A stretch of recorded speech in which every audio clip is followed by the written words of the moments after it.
paz do Senhor Jesus nos envolva, nos acalme, para que nós possamos levar esse ambiente, esse dilúvio, essa mensagem que nos auxilia tanto no nosso dia a dia. Para iniciarmos, não podemos, se nós quiser, fazer uma leitura, preparando já o nosso coração, Bom dia. Bom dia. Pecado e pecador. Amado, não sigas o mal, mas o bem. Quem faz o bem é de Deus, mas quem faz o mal não tem visto a Deus. A sociedade humana não deveria operar a divisão de si própria, como um grande campo em que se separam bons e maus, mas sim viver qual grande família em que se integram os espíritos que começam a compreender o Pai e os que ainda não conseguiram pressentir. Claro que as palavras maldade e perversidade ainda comparecerão, por vastíssimos anos, no dicionário terrestre, definindo certas atitudes mentais inferiores. Todavia, é forçoso convir que a questão do mal vai obtendo novas interpretações na inteligência humana. O evangelista apresenta conceito justo. João não nos diz que o perverso está exilado de nosso Pai, nem que se conserva ausente da criação. Apenas afirma que não tem visto a Deus. Isso não significa que devemos cruzar os braços ante as ervas venenosas e zonas pestilenciais do caminho.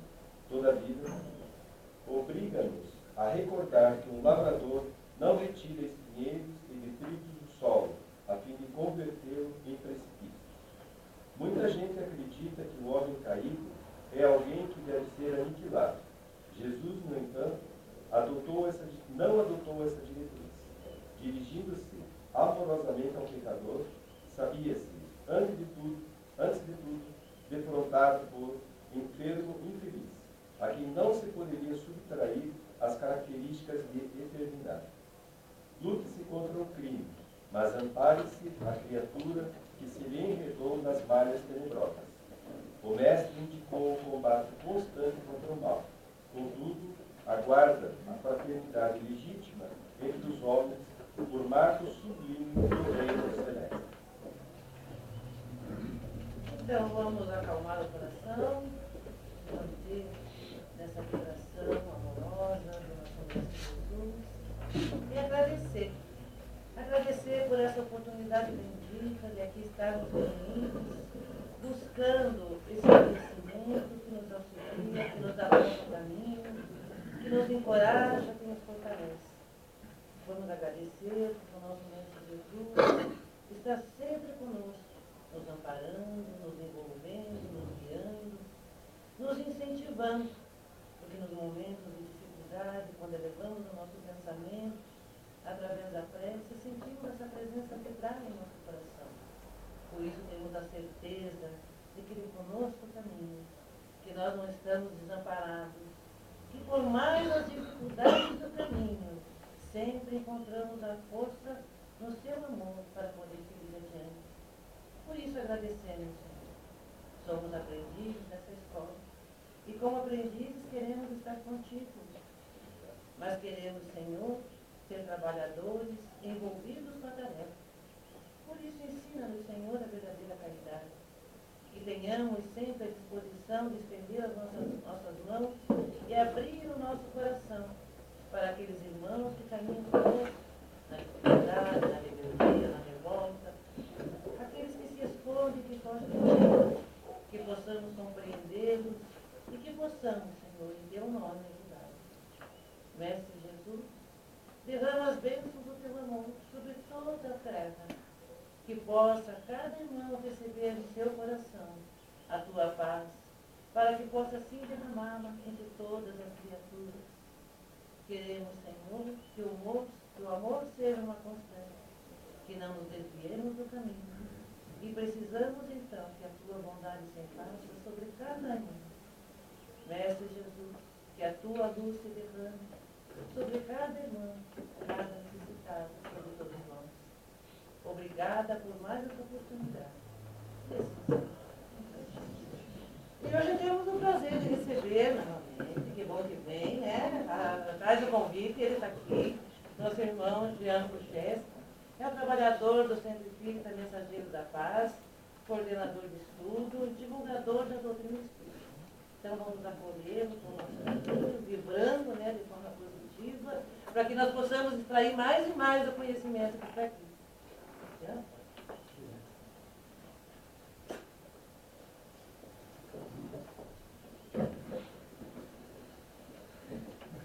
Bom dia. Bom dia. Muita paz a todos. É sempre uma grande alegria estar aqui no Novo Alvorecer, uma casa que a gente tem muitos amigos, com certeza. E hoje para conversar sobre o tema maturidade espiritual, em que nós vamos iniciar contextualizando da seguinte maneira. Imaginem uma noite fria de Curitiba, no auge do inverno, horário próximo da meia-noite. E tem um mendigo dormindo na rua, naquele frio, sem tanto agasalho. E aí, de repente, passa uma pessoa no seu automóvel, desacelera, dá aquela olhada, mas não para e segue adiante. Dali a pouco passa uma segunda pessoa. E agora vocês vão fazer cara de espantados. Porque essa pessoa vai parar o automóvel dela, vai agredir o mendigo, vai xingar o mendigo e vai seguir adiante. Nós fazemos cara de espantados, mas é uma coisa que infelizmente acontece. E depois passa uma terceira pessoa que vai parar seu veículo, vai conversar com o mendigo, vai ver ali se no porta-luva não tem uma bolacha, alguma coisa para oferecer para ele, e vai perguntar para ele se ele não prefere passar a noite num lugar mais quente. E se for o caso, liga para o serviço de resgate da prefeitura. Qual que é a diferença dessas três pessoas? E a diferença é justamente a maturidade espiritual. Uma é mais madura do que a outra. E a partir disso começamos a nos indagar. Deus criou seus filhos, nós, de maneira igual? Sim. Por que uma pessoa está mais adiantada do que a outra? E quais são as características que definem uma pessoa madura e as características que definem uma pessoa imatura? É sobre isso que a gente vai conversar hoje. Na questão 115 do Livro dos Espíritos, Kardec pergunta: dos espíritos, uns terão sido criados bons e outros maus? E a resposta é não. Todos nós somos criados simples e ignorantes. Disso nós tiramos o quê? Que todos nós tivemos um início. E nós não teremos um final. Nós viveremos para sempre, sempre atrás da nossa perfeição. Isso aqui é o progresso. E duas leis norteiam o progresso: o livre-arbítrio e a lei de causa e efeito. Eu escolho os caminhos, livre-arbítrio, mas eu vou arcar com as consequências das minhas escolhas, lei de causa e efeito. Se eu planto bem, vou colher o bem. Se eu planto mal, vou colher o mal. E duas forças me impelem ao progresso: o amor e a dor. A primeira proposta pedagógica da providência divina sempre é o amor. É a primeira proposta. Mas se eu sou rebelde, se eu sou teimoso, se eu não vou por amor, aí vai funcionar aquele ditado que a gente conhece já. Não vai por amor, vai pela dor. Não uma dor imposta por um pai punitivo e cruel, mas simplesmente imposta pela minha consciência. A minha consciência que sabe que eu não estou no caminho correto e preciso corrigir a minha rota. Disso nós tiramos o quê? Que o progresso, que a evolução, é um caminho da ignorância, afinal eu fui criado simples e ignorante, até o conhecimento. O verdadeiro conhecimento, aquele que eu coloco em prática no meu dia a dia. Outras duas questões do Livro dos Espíritos. Podem os espíritos regredir? E a resposta é não. Pode estagnar, mas não pode regredir, voltar atrás na evolução, ficar pior. Mas já que pode estagnar, questão 116.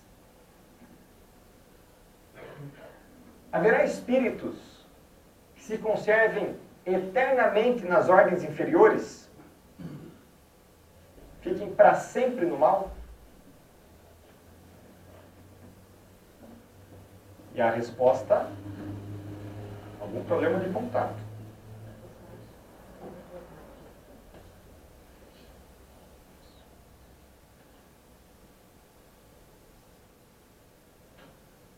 Eu vou continuando aqui. Já que pode estagnar, será que pode ficar para sempre estagnado no mal? E a resposta também é não. E essa resposta agora é riquíssima.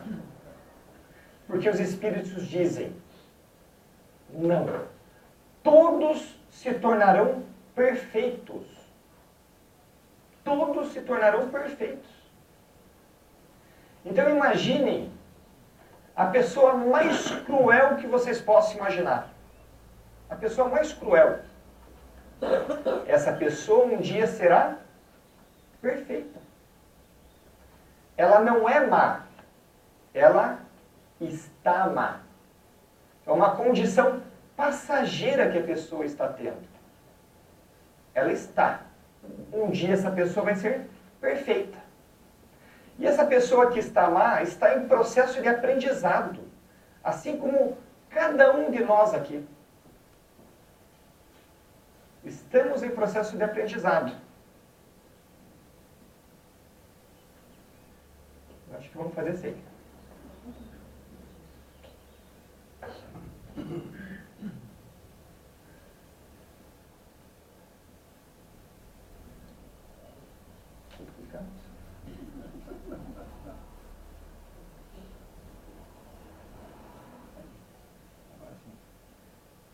E se você precisar ficar segurando? Se incomoda.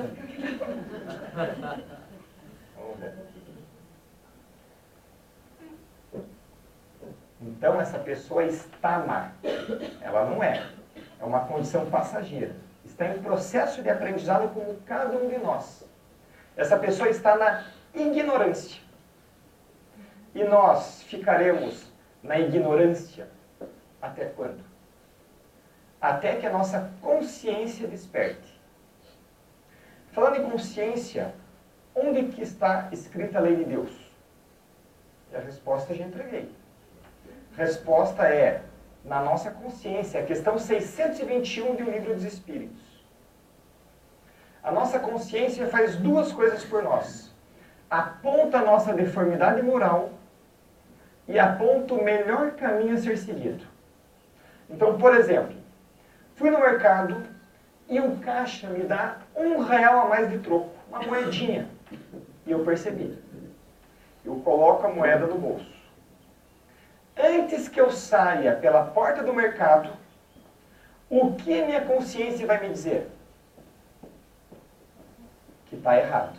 Ela aponta a minha deformidade moral, desonestidade. E aponta o melhor caminho a ser seguido. Voltar lá e devolver o dinheiro, porque não é meu. A minha consciência me diz isso. É nela que está escrita a lei de Deus. Só que a gente é danado. Sabe o que a gente faz? Anestesiamos a nossa consciência. E queremos passar como certo muitas coisas que são erradas. Quantas vezes que a gente sabe que está fazendo errado e arranja uma desculpa.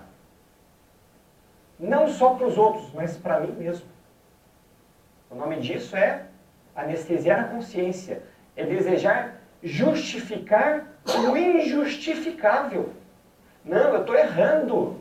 Mas é que está todo mundo errando, então eu vou errar junto.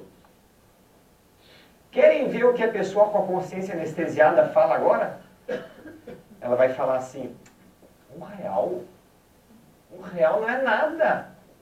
É uma moeda. Tem pessoas roubando milhões, inclusive, do que é meu. Eu estou recuperando uma pequena parte. E outra, eu duvido que o dono do mercado vai despedir o caixa. Mas também se despedir, problema do caixa, ele não sabe contar. É o trabalho dele, tem que saber contar. O nome disso, anestesiar a consciência. Cuidemos muito com isso. Porque muitas das nossas quedas, muitos dos nossos tropeços, a gente repete porque não tenta corrigir. E não tenta corrigir porque fica com desculpismo. Nós escapamos da corrigenda através das justificativas. E Kardec aprofunda a questão 621 e faz a 621A, que é bem interessante. Se a lei de Deus está aqui, está tudo aqui. Por que vieram tantos bons espíritos nos ensinar o caminho? Por quê? Para quê? E é verdade. Por que tantos bons espíritos tiveram que se sacrificar se está tudo aqui? E dentre... e a resposta. Porque nós esquecemos as leis de Deus e nós desprezamos as leis de Deus. Então Deus quis que nós fôssemos lembrados. E dentre tantos bons espíritos que vieram, quem foi o maior deles? Jesus. Questão 625 do Livro dos Espíritos. Nosso guia e modelo. Vede Jesus. Jesus ensinou coisa boa. Jesus fez coisa boa, curou. E o que a gente fez com ele? Crucificamos. Por quê? Porque tudo que ele fez, tudo que ele ensinou, incomodou o nosso ego doente. Incomodou a nossa imaturidade espiritual. Incomodou. Já que incomodou, vamos fazer o quê? Crucificar. Disso a gente vai percebendo agora a nossa imaturidade. E aí passou tempo, estamos nós aqui hoje, numa manhã de domingo, numa casa espírita, estudando os preceitos do Espiritismo, estudando o Evangelho de Jesus. E dentre tantas obras de referência, uma das que a gente mais estuda é essa aqui, não é? O que a gente acha dessa obra? É linda, é maravilhosa, tudo que está aqui está certo. Só que a gente pratica. Aqui diz para a gente perdoar. Na primeira oportunidade a gente alimenta o rancor e o desejo de vingança. Aqui diz para nós sermos desprendidos com os bens terrenos. E aí a gente é pegado. Aqui diz para a gente ser benevolente para com todos. E aí a gente fica escolhendo quem que a gente trata bem, quem a gente trata mal e quem que a gente é indiferente.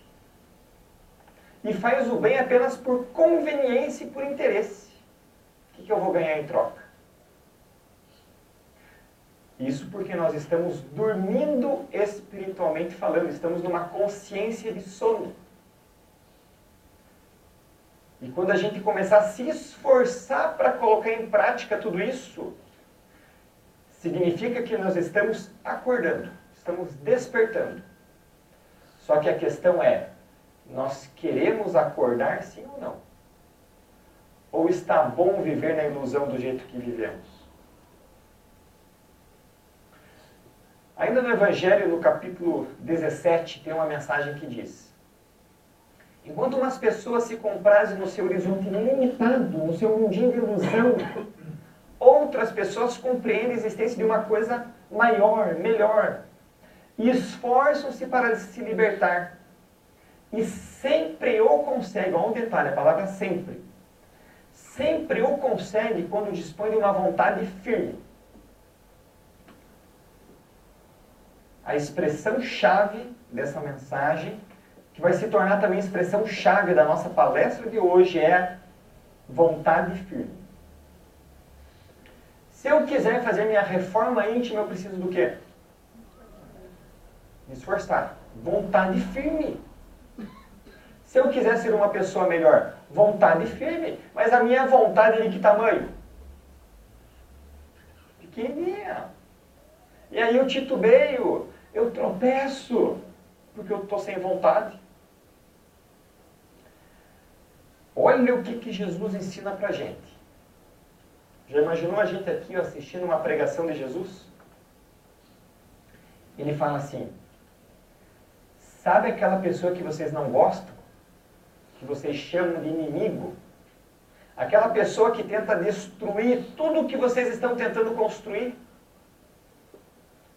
Ama essa pessoa. Ama ela.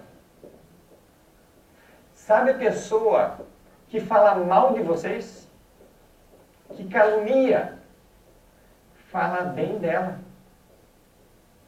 Sabe a pessoa que persegue vocês? Ora por ela. O que vocês acham disso? Fácil. Existem 3 respostas possíveis. 3. Uma delas não é essa. Mas essa se encaixa numa das respostas que eu vou dar. São 3 respostas. E todo mundo aqui vai se encaixar em uma. Para o primeiro tipo de resposta, o primeiro tipo de pessoa, o que você acha dos ensinamentos? E a pessoa vai responder: é um absurdo. É um absurdo. Como é que eu vou fazer o bem para a pessoa que me faz o mal? Não existe lógica, não tem nexo. Se a pessoa me faz o mal, eu vou fazer o mal para ela. Esse é o primeiro tipo de pessoa. O segundo tipo de pessoa é aquela que começa a engatinhar e começa a galgar os degraus da evolução. Aí eu pergunto para esse tipo de pessoa: o que você acha dos ensinamentos? E a pessoa responde: eu devo. Eu não quero, mas eu devo. E age em virtude de uma obrigação moral. A vontade dela é dar na cara da outra. Mas ela se segura. Porque ela viu no Evangelho que ela deve perdoar e amar o inimigo e dar a outra face. Então ela se segura. Ela quer uma coisa, mas ela deve fazer outra. E isso vai muito ao encontro do que Paulo de Tarso disse. Tudo me é lícito, porém nem tudo me convém. Então, o segundo tipo de pessoa, eu não quero, mas eu devo. O verbo dessa pessoa é eu devo. Não é fácil, é difícil. Mas ela tenta, ela se esforça. O terceiro tipo de pessoa já é uma pessoa madura. Está lá em cima, lá na evolução. O verbo dessa pessoa é eu quero. Porque ela tem Jesus como um mestre verdadeiro. E ela é uma discípula verdadeira. Ela interiorizou os ensinamentos de Jesus, que agora fazem parte de dentro dela. E na primeira oportunidade que ela tiver para perdoar, ela vai fazer o quê? Vai perdoar porque ela quer. Independente do que o outro faça para ela. Porque ela não age conforme os outros agem com ela. Ela age conforme a essência dela. E a essência dela é perdoar. O verbo dessa pessoa é eu quero. E para essa pessoa é fácil. é natural, é espontâneo, ela não conhece outro caminho. Quando uma pessoa pisa no pé dela, ela nem cogita revidar. Ela só sabe perdoar. É natural. E nós estamos aonde? É um absurdo? Eu devo ou eu quero? Agora é uma reflexão pessoal, cada um vai se analisar. O que faz a pessoa passar de é um absurdo para eu devo? Vontade firme. O que faz a pessoa passar de eu devo para eu quero? Vontade firme. É vontade que eu preciso. Senão eu fico ali naquele nível que eu estou. E vocês acham possível a pessoa sair direto do é um absurdo para eu quero? Não.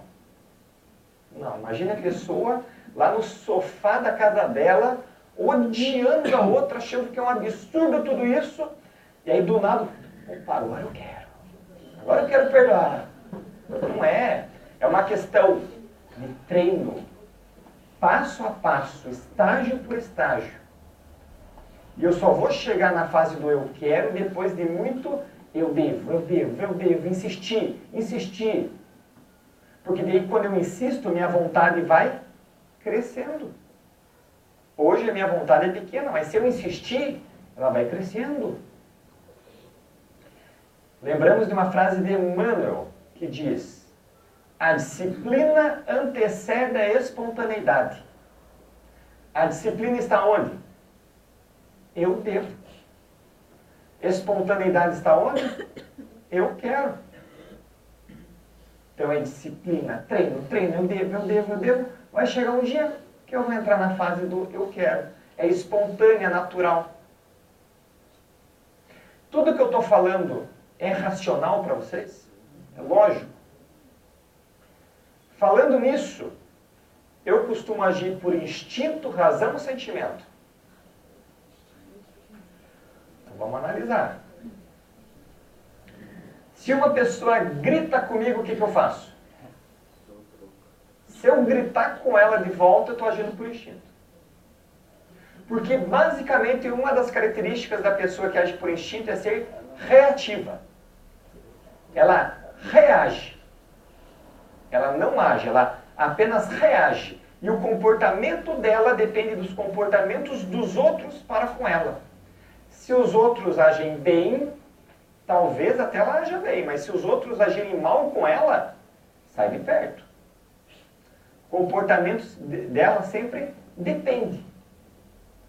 É aquela pessoa que se o tempo está bom, ela está bem, mas se o tempo estiver ruim, ela está mal. Tudo na vida dela depende dos outros e das circunstâncias. Outra característica da pessoa que age por instinto é que é intempestiva. O que é isso? Primeiro age, depois pensa, e aí depois se arrepende.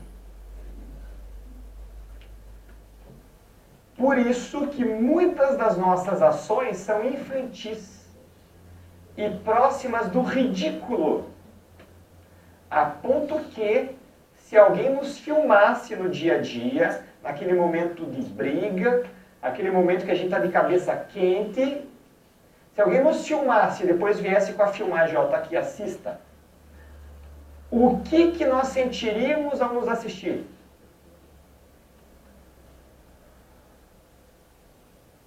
Vergonha, não é? Vergonha. Porque nossas atitudes são infantis, próximas do ridículo. Eu tenho duas sobrinhas, uma de 4 anos, outra de 2. E a de 4 chamou a 2 de feia. E a de 2 chorou e veio até mim.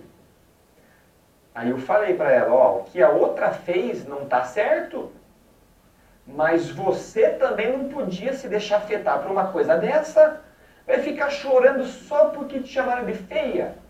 É uma coisa boba isso, uma coisa tola. Aonde que eu quero chegar? Imagine os nossos mentores, os nossos guias espirituais nos olhando no dia a dia e pensando, eu não acredito que ele se afetou por isso. Eu não acredito. Quantas coisas bobas que a gente se afeta. A ponto de nós sentirmos vergonha se nós nos assistíssemos. Vocês acreditam que tem gente que fica bravo no trânsito? Vocês acreditam? Mas é uma coisa boba, não é? O que fizeram aqui para o nosso amigo? Deram uma fechada nele? Muito provavelmente foi sem querer, não foi? Porque ninguém, em sã consciência, vai sair de casa e vai pensar assim, o que eu vou fazer hoje? Acho que eu vou dar uma fechada em alguém. Ninguém faz isso. Então, provavelmente, levou uma fechada sem querer. Provavelmente de uma pessoa que ele nunca viu na vida e nunca mais volta a ver. E ficou bravo, ficou nervoso. Quem sabe vai descontar toda a raiva na pessoa que está ali do lado dele, no banco de carona.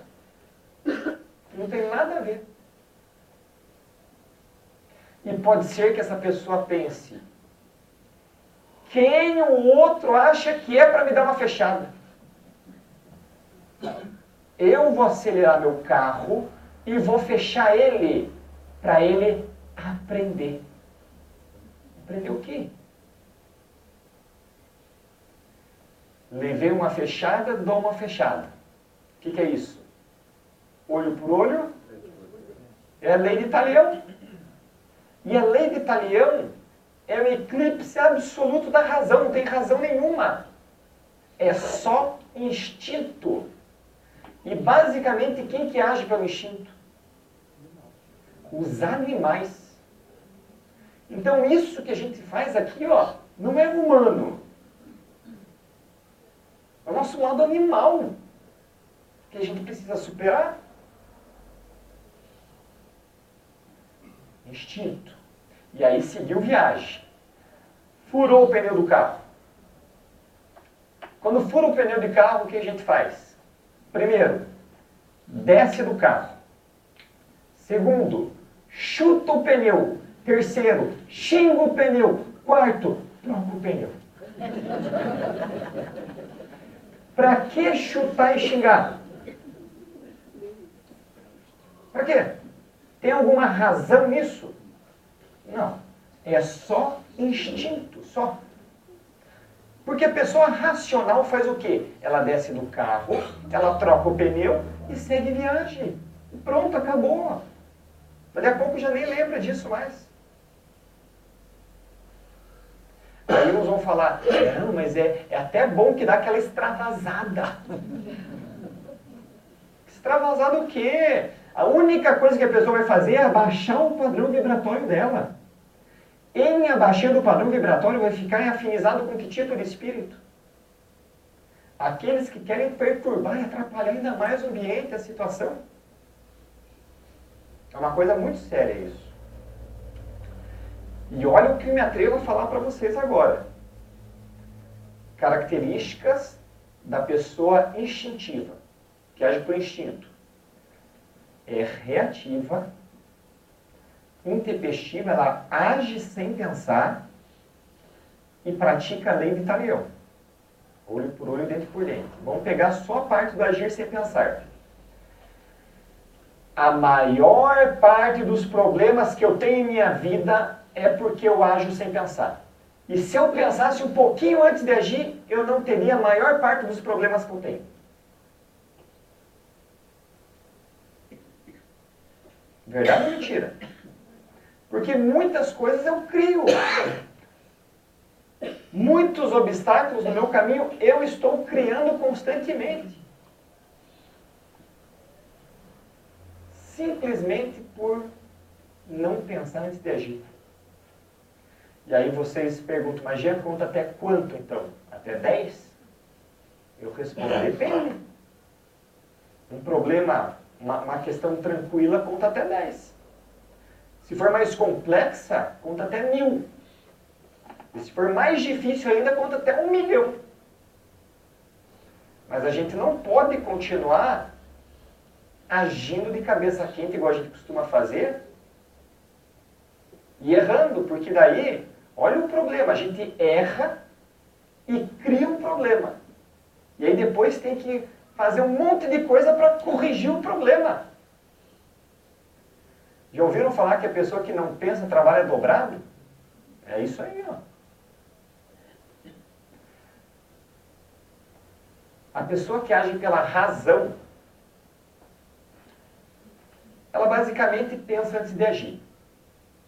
Primeiro pensa. E pensa o quê? Ela analisa a consequência, porque tudo na vida encerra uma consequência. Tudo. Então, ela está com vontade de dar na cara da outra, lembra? Até agora estava com vontade. E ela pensa, mas se eu der na cara da outra, vai acontecer o quê? Ah, a gente vai brigar, vai discutir, a relação vai ficar ruim. Vale a pena? Não vale. Então, eu não dou na cara da outra, pronto. Vale a pena falar essa coisa para minha esposa? Deixa eu pensar, não vale falar. Não vale a pena falar. Vale a pena eu fazer tal coisa no meu trabalho? Não vale. De jeito nenhum. E aí a gente vai evitando muitos dissabores.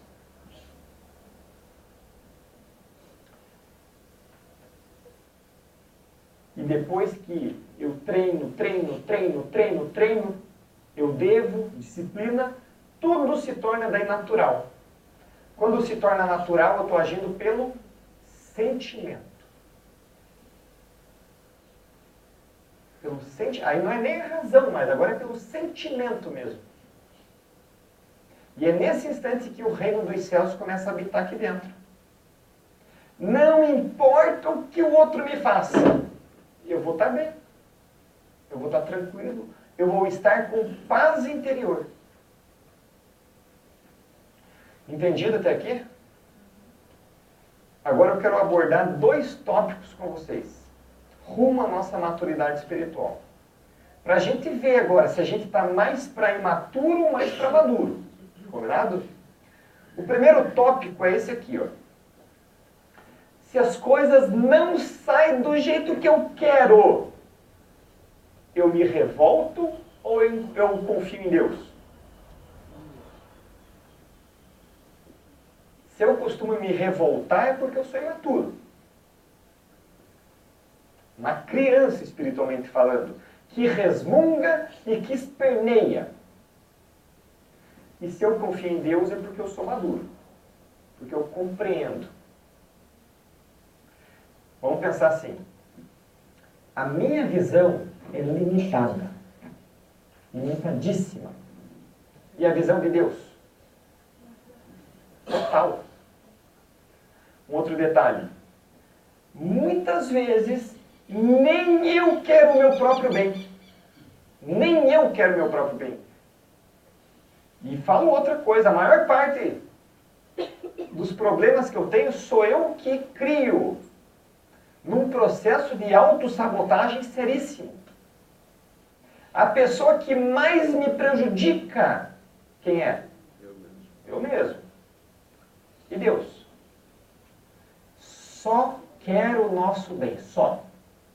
Ele é Pai, é bom, é justo, é misericordioso, só quer o nosso bem. Então, deixa o controle com Deus.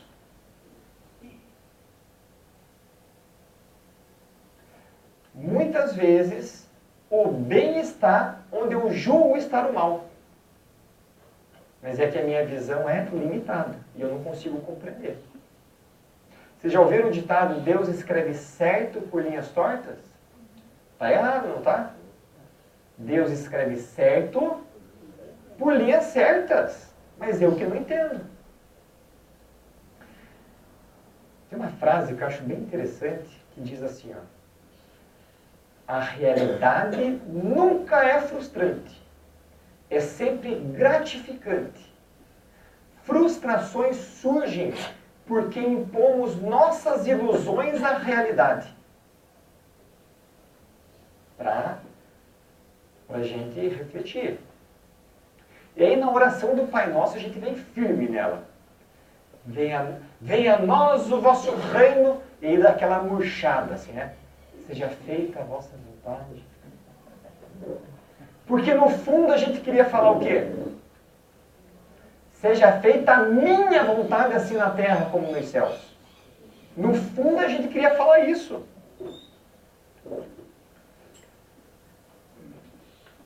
O que trava o nosso progresso? E isso é a questão 785 do Livro dos Espíritos. O que trava o progresso e deixa a gente ali estagnado? E a resposta é o orgulho e o egoísmo. Então a gente viu que na marcha evolutiva a gente pode parar. E uma das formas da gente parar é sendo egoísta e orgulhoso. Porque daí a gente fica ali andando em círculos. Certo? E nesse andar em círculos, a pessoa egoísta e orgulhosa não vai para frente, não vai por amor. Ela vai pelo quê? Pela dor. Só que quando a pessoa egoísta e orgulhosa sente a dor, ela faz o quê? Se revolta. E aí nesse ciclo vira revolta e dor, revolta e dor, revolta e dor. Até que ela se resigna. Aceitação de coração. Quando ela se resigna, ela sai do círculo e pode continuar sua evolução normalmente. Resignar, basicamente, é aceitação. E disso nós lembramos de uma mensagem de Jalal ad-Din Muhammad Rumi. É um mestre espiritual persa do século XIII. E ele diz pra gente: se eu não aceito a incerteza, ela vai se converter em medo. Mas se eu aceito a incerteza, ela se torna uma aventura. Se eu não aceito bem na outra pessoa, isso vai ser inveja. Mas se eu aceito bem no outro, é uma inspiração. Bonito isso, não é? Se eu não aceito as coisas além do meu controle, isso vai me tornar uma pessoa raivosa. Mas se eu aceito o que está fora do meu controle, eu vou me tornar tolerante.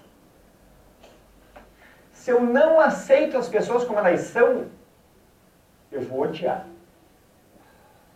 Mas se eu aceitar, adivinha o que eu vou sentir? Amor. É tudo essa questão de aceitação ou não aceitação. Quando eu não aceito, não admito o ocorrido, o meu ego doente começa a sentir ressentimento. Ressentimento, ego doente que não admite o ocorrido. E daí ele fica fazendo o quê? Ruminando. Ruminando. Ele faz igualzinho a vaca. Porque a vaca rumina, ela fica ali mastigando e mastigando e não engole. É remoer.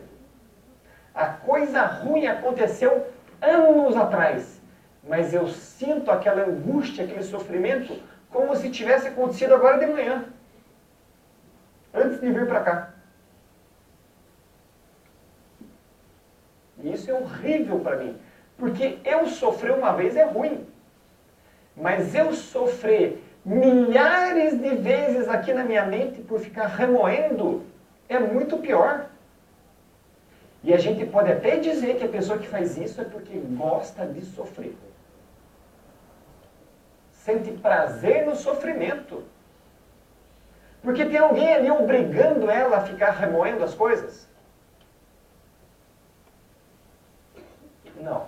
É ela mesma que não admite que aconteceu e fica pensando novamente para tentar encontrar um outro final para essa história. Então, vamos refletir, gente. Aceitar, deixar o controle com Deus, confiar em Deus, isso é importante para a nossa saúde. Eu ia dizer até saúde espiritual, mas podemos falar também para a nossa saúde física. Também. Entendido esse? O próximo tópico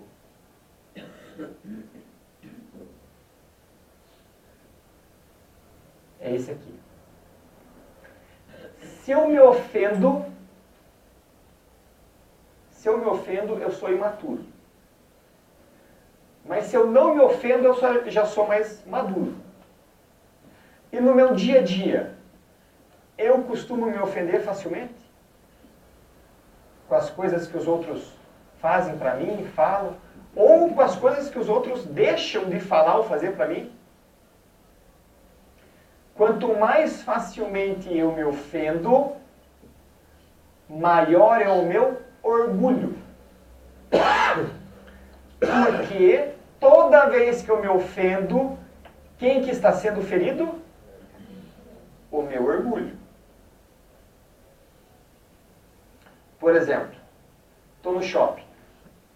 Estou andando por aqui e vejo que lá na frente tem um conhecido meu que vai cruzar comigo. E eu já estou aqui preparado para cumprimentar ele. Só que o meu conhecido está entretido com as vitrines, com os familiares. E ele passa por mim e não me cumprimenta. O que eu penso nessa hora? Orgulhoso, não me cumprimentou. Também a próxima vez que eu ver ele, eu vou atravessar a rua. Eu estou chamando ele de orgulhoso. Mas não me viu. Ele não me viu. Estava entretido, ele não me viu. E eu me ofendi. Se eu me ofendi, eu sou orgulhoso. Quem que é orgulhoso da história? Eu. Quantas vezes que o outro fala uma coisa desse tamanho aqui, ó, que não tem intenção nenhuma de me ofender. Não tem intenção. Mas eu pego essa coisa desse tamanho aqui, ó, e transformo numa tempestade. Fazemos isso sim ou não? E isso também é um processo seríssimo de autossabotagem. Em que eu quero me machucar. Eu quero. Como que eu posso fazer isso? Eu vou usar os outros. Eu pego uma fala de uma outra pessoa, transformo num punhal e finco aquilo no meu coração. E aí depois eu vou conversar com a outra pessoa. Eu falo assim para ela, mas você falou isso para mim então. E ela, não é isso que eu quis dizer, veja bem, tal. Aí eu começo a entender. Mas a gente faz isso. Pega uma palavrinha e transforma numa tempestade. Todos nós somos um lago de água clara e cristalina. Só que no fundo tem lodo. Dá uma agitada nesse lago aí, o que acontece? O lodo sobe. E aí como é que fica a água? Suja. É nesse instante que eu me revelo. Mas então vamos lá. Existem 4 tipos de lago. E agora cada um vai tentar ver onde que está. O primeiro tipo de lago, a água é rasa. Tem muito lodo no fundo. Vem qualquer pessoa falar qualquer coisinha, a pessoa se ofende. O lodo sobe. E demora para sentar novamente. Demora. Significa que a pessoa demora para esquecer. O segundo tipo de lago, a água também é rasa. Também é. Também tem muito lodo. Qualquer coisinha a pessoa se ofende. Mas qual que é a diferença? A diferença é que, pelo menos essa, esquece um pouquinho mais rápido. E o lodo já assenta novamente. O terceiro tipo de lago, a água um pouquinho mais profunda. Vem um lá, tenta ofender, não consegue, vem outro, vai, fala qualquer coisa, não mexe com a água. Mas sempre tem aquele que capricha, não tem? Capricha. Faz bonito mesmo. E daí, agita ali e o lodo sobe. E dali a pouco desce, assenta, ok. E o quarto tipo de lago é aquele que é profundíssimo e não tem lodo no fundo. Não tem. Você pode fazer o que quiser, essa água nunca ficará suja. Ah, Gia, mas quem, por exemplo? Jesus, nosso guia e modelo. Eu dou uma semana para vocês tentarem ofender Jesus. Vocês vão conseguir? Vocês vão estar lá tentando ofender Jesus. E Jesus vai pensar o que de vocês aí? Vai ficar olhando para vocês e vai pensar o quê? Ele vai pensar, nossa, esse meu irmão precisa de muito amor mesmo. Que tipo de lago a gente é? Sabe a pessoa que ofende a gente? Que fere o nosso orgulho? É o nosso personal trainer. Não o personal que a gente está acostumado, que trabalha percentual de gordura, flexibilidade, força. Mas é o personal trainer do nosso orgulho. Como é que está a nossa camadinha de orgulho aqui? Está grande ou pequena? Por isso que a gente deve agradecer esses personagens. Estão fazendo diminuir o nosso orgulho. Só que quando chega um personal desse e nos ofende, qual que é a nossa reação? O que a gente costuma fazer? A gente costuma brigar com ele. E briga, e bate boca, e discute, e eu vou para cá e ele vai para lá. Dali um pouquinho ele vem e me pede desculpa de joelho, eu falo, eu vou pensar no teu caso. Nesse exemplo que eu estou dando, o orgulho está cedendo alguma coisa? O orgulho foi ferido, mas já cicatrizou e continua ali forte, firme. Por isso que tem um exercício bacana para a gente fazer, que é o do feijãozinho na garrafa vazia. Como é que funciona? Toda vez que alguém me ofender e eu me segurar, eu não soltar os cachorros na pessoa, eu mereço colocar um feijão na garrafinha vazia. Lembrando que entre pensamento, palavra e ação, o que é mais fácil controlar? Palavra e ação. Pensamento é mais difícil, não é? É mais difícil. Então, quando eu digo não soltar os cachorros, a gente vai controlar palavra e ação. O pensamento indiretamente vai estar sendo treinado nesse exercício. Ok? Pensamento é uma coisa mais complicada de eu ter controle. Então, indiretamente eu estou treinando. Mas eu controlei ali. Eu não fiz nada que prejudicasse a pessoa e não falei nenhum impropério para ela. Eu mereço colocar. Mas, se por um acaso eu soltar os cachorros na pessoa, daí eu não mereço colocar o feijão. Em um ano, é muito engraçada a feição que vocês fazem agora, a cara que vocês fazem. Em um ano, quantos feijões eu teria na minha garrafa? A cara que vocês fazem de susto com a conta, sendo essa pergunta já, gente. Vamos estimar que 300 feijões, quase uma por ano, quase uma oportunidade por dia. No final do segundo ano, eu vou colocar 200 feijões. No final do terceiro ano, eu vou colocar 100. Por que está diminuindo? Porque aquilo que antes me ofendia, agora não me ofende mais.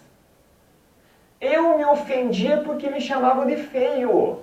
Agora eu não estou nem aí. Eu me ofendia porque me davam uma fechada no trânsito. Agora eu estou mais relax. Dirijo tranquilo. Escuto minha música, converso ali com a minha esposa. Tranquilo, pode me fechar. No máximo, a buzinada que eu dou é só para orientar o motorista que ele está fazendo qualquer coisinha, mas nunca é de raiva.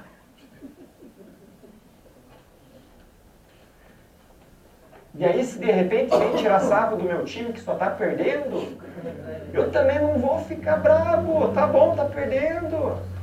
E se cair, não tem problema. Ano que vem vamos torcer na segunda divisão. Né? Ou seja, aquilo que antes me ofendia não me ofende mais. E o lodo lá no fundo está diminuindo, que é ótimo. Mas daí vai ter uma pessoa que vai levantar a mão e vai falar assim, mas está fazendo isso para fugir da briga. E aí eu respondo o quê? Até me arrepia nessa hora. Quem disse que a briga é com o outro? Quem disse? Porque a briga é comigo. Sou eu com as minhas más tendências. Aí vai ter um que vai falar assim, mas está fugindo do problema. Qual que é o problema? O problema é que tem um controle remoto lá em casa. Tem uma TV. Eu quero ver uma coisa e minha esposa quer ver outra. E a gente briga. Eu falo, não, o problema então não é a TV, o problema é o orgulho, porque nenhum dos dois quer ceder. E olha o que eu vou falar para vocês agora. O maior prazer não está em se assistir o que se quer. A gente não está muito ligando para o que a gente vai assistir. O maior prazer está no quê? Em ganhar a disputa. Em mostrar quem manda aqui sou eu. É ou não é? O canal que eu quero ali eu não dou tanta importância. Mas agora vocês pensem. Planejamento reencarnatório. O mentor chega para mim e diz assim, Jean, vai lá, último conselho para você. Vai lá e ganhe todos os controles remotos que você puder. Ganhe todas as disputas, não perca uma. E volta aqui. É assim que eles falam? Eles falam assim, Jean, vem aqui. Você é muito orgulhoso. Então vai lá. Se sacrifique. Seja abnegado, ceda, aprenda a ceder. E volte aqui menos orgulhoso. Volte aqui mais leve. É assim que eles falam. Porque, vamos analisar agora. Como a gente perde tempo da nossa vida com picuinha? Muito tempo da nossa vida. Uma porcentagem muito grande, como fulano falou isso de mim, e agora... eu quero de tal jeito, mas a outra pessoa não quer. É muito tempo com picuinha. E a gente está aqui para quê? Está reencarnado aqui para quê? Para ficar ganhando disputinha? Não. Estamos aqui para evoluir, lembra? Marcha evolutiva, progresso. Lógico que determinadas coisas, eu vou colocar meu ponto de vista, pensando antes de agir, lógico, e colocando com assertividade aquilo. Mas muitas das coisas que eu brigo não tem razão nenhuma. É só para eu dar o contra ali e mostrar quem manda. Então, quem lê a literatura espírita sabe de exemplos de espíritos que estão implorando por uma chance para reencarnar há anos. E a gente está com a oportunidade na mão hoje. De repente já se passaram 20, 30 anos da nossa encarnação. De repente já está da metade para o final. E o que a gente está fazendo com ela? A gente está brincando de viver aqui? Estamos brincando de viver uma sucessão de dias mais ou menos interessantes, em que a gente continua a mesma pessoa e não muda nada. Quão melhor nós vamos sair dessa encarnação em relação a quando nós adentramos nela? Ou será que a gente vai continuar o mesmo orgulhoso, o mesmo teimoso, o mesmo revoltado? Estamos aqui para crescer. E nós temos oportunidade o dia inteiro para burilarmos o nosso espírito. É no trânsito, é no mercado, é no trabalho, é em casa, é na casa espírita. O dia inteiro a gente tem oportunidade. E a gente não pode continuar acomodado. Precisamos descruzar o braço e começar a agir em prol do bem, em prol da nossa mudança. E a gente viu lá no começo da palestra. Para nós mudarmos, precisamos do quê? Vontade firme. Muita paz a todos e obrigado pela atenção.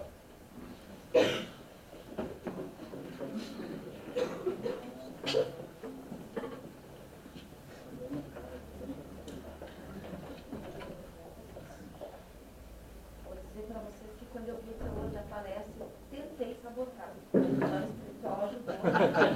Tudo funcionou. Que a gente vê o teor geralmente é pra gente, né? Bom dia a todos. Obrigada, Jean, pela palestra, né? Muito clara, né? Que todo mundo se identificou um pouquinho, uns mais, outros menos. E que a gente possa sempre, dentro da nossa intimidade, trabalhar um pouquinho cada dia. É importante. Daqui a pouco a gente volta para a parte espiritual e a gente vai voltar pelo menos com um pouquinho melhor. Mas quem quiser comprar os feijões com a gente ali, não sabe. Meus irmãos, antes de passar para a gente fazer a nossa oração, quero lembrar que a nossa casa sempre está à frente ao aprendizado, porque a gente sabe que o conhecimento é que vai nos salvar, nos libertar. Quando a gente sabe essas discussões que vem na palestra, que a gente tem que ter autocontrole, né? Que a gente pode a cada dia trabalhar um pouquinho, às vezes perde a paciência aqui, não perde, porque aquilo que a gente não tem, a gente não perde. Mas a gente tentando se controlar, a palestra nos traz conhecimento. Mas os estudos da casa, a leitura, são fundamentais, né? E a nossa casa tem vários cursos proporcionados o ano todo, e que a gente quer convidar sempre vocês a poder estar com a gente, né? Então a gente tem na quarta-feira à noite, às 20 horas, nós temos 2 cursos aqui na casa. Um que é do ESO, que é o estudo sistematizado da doutrina, né, para aqueles que estão iniciando ou querem se aprofundar, e o estudo do Evangelho, né, que foi toda a base da palestra do nosso irmão Jean, que é importantíssimo. Nós temos mais 2 cursos do estudo do Livro dos Espíritos, que é feito na quinta-feira, às 19 horas, antes da palestra, que é às 20. Né? Temos também na sexta-feira à tarde, antes da palestra da tarde, às 15 horas, nós temos o estudo do Livro dos Espíritos. E nós temos no sábado à tarde também o encontro de família, que vai nos ajudar a lidar com essas questões do controle remoto, né, da televisão. Então a gente tem um grupo muito legal de estudo em cima do livro Vereda Familiar, do Raul Teixeira, e que trabalha vários conflitos na família e que nos ajuda a lidar com essas situações, né? Meio que quase uma terapia.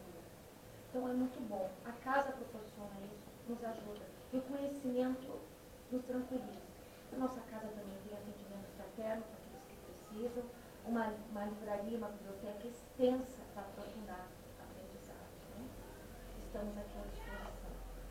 E queremos lembrar que a nossa casa tem uma assistência social. Nós estamos agora precisando de cesta básica. Qualquer alimento perecível que vocês possam nos ajudar, inclusive o feijão, vocês podem trazer aqui para colaborar, que a gente vai montar as nossas cestas. Tá? Agradeço a atenção de todos. E aí eu quero convidar agora para a gente fazer uma oração juntos, né? Se preparando para a nossa segunda etapa, que é o Paz. Então, meus irmãos, serenando os nossos pensamentos, os nossos sentimentos, convido a todos a trazer à mente a figura do nosso Mestre Jesus,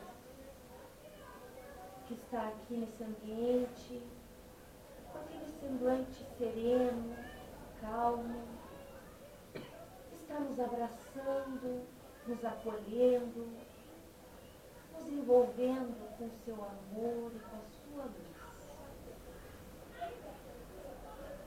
Mestre amado, essa manhã radiosa, no qual nos deste a oportunidade, em nome do grande Pai, de estarmos aqui mais uma vez, reencarnados,